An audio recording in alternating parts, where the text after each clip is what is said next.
Make the ground shake.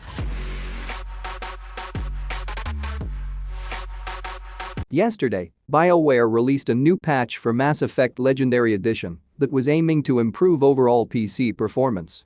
And, from the looks of it, this patch also removed the Denuvo anti-tamper tech.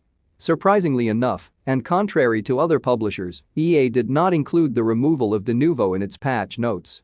However, we can confirm at this point that all three remasters no longer use that controversial anti-tamper tech.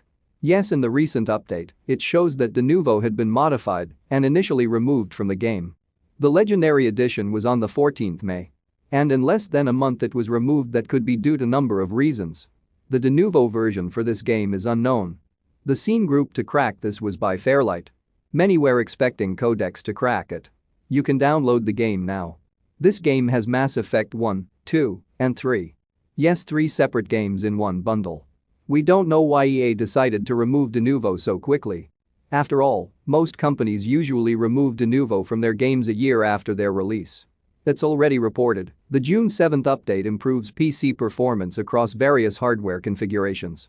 It also fixes an issue on PC where non-standard characters in the operating system's username would prevent the game from launching. But anyway, this is definitely great news as you can download the game for free. Also, is it a possibility for EA to remove Denuvo from the other games? But that's it. Thanks for watching the video and I will see you in the next one.